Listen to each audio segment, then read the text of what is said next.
பசங்களுக்கு ரீசெண்ட் டேஸில் ப்ரௌனி ரொம்ப பிடிச்சி போச்சு. நான் சாக்லேட்டை வெளியே எடுத்தாலே அம்மா ப்ரௌனியாக பண்ணுறீங்க அந்த மாதிரி கேட்குறாங்க. ரொம்ப நாளாக ப்ரௌனி மில்லட்ஸில் ட்ரை பண்ணணும்னு நினச்சிட்டே இருந்தேன். ஆனால் டைம் கிடைக்கவே இல்லை. சரி இன்றைக்கி எப்படியாவது செஞ்சிடணும்னு சொல்லிட்டு நேற்று நைட்டு 9 மணிக்கு மேலே தான் டிசைட் பண்ணி உடனே சரி இன்றைக்கி செஞ்சிடலான்னு சொல்லிட்டு செஞ்சிட்ருந்தேன். ஸோ இவ்வளோ நாளாக நான் எக் பேஸில் தான் பண்ணியிருக்கேன். ஸோ எக்லெஸில் எப்படி வரும்னு தெரியலையேன்னு சொல்லிட்டு இன்றைக்கி எக்லெஸ்லேயும் ட்ரை பண்ணலாம், அதுவுமே ராகியில் ட்ரை பண்ணலான்னு சொல்லிட்டு ரெடி பண்ண ஆரம்பித்தாச்சு. நம்ம ராகி மாவு, அதுக்கப்புறம் நாட்டு சக்கரை பார்த்திங்கன்னா ஊர்லேருந்து ஹஸ்பண்ட் வாங்கிட்டு வந்திருந்தாங்க. எங்கள் ஊர் பக்கத்தில் இந்த கரும்பு ஆலெல்லாம் இருக்குது. அது மட்டும் இல்லாமல் சின்ன சின்ன இடத்துல இந்த கரும்பு சாரெல்லாம் எடுத்து நம்ம வெல்லம்லாம் ரெடி பண்ணுவாங்க இல்லையா, ஸோ அங்கேயே நாட்டு சக்கரைலாம் ஃப்ரெஷ்ஷாக ரெடி பண்ணி கொடுப்பாங்க.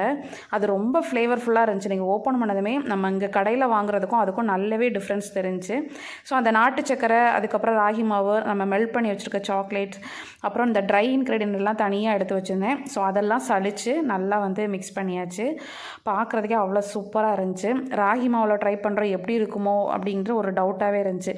பட் ஓவனையுமே நல்லா 10 மினிட்ஸ் ப்ரீ ஹீட் பண்ணி வச்சுருந்தேன். ஸோ ப்ரௌனி பேட்டர் எல்லாத்தையும் நல்லா அரேஞ்ச் பண்ணி வச்சுட்டு பேக் பண்ண வச்சாச்சு. ஆனால் ப்ரௌனி சூப்பராக இருந்துச்சுங்க. நல்லா க்ரிங்கிள் டாப்லாம் நல்லா ஃபஜ்ஜியாக சூப்பராக இருந்தது.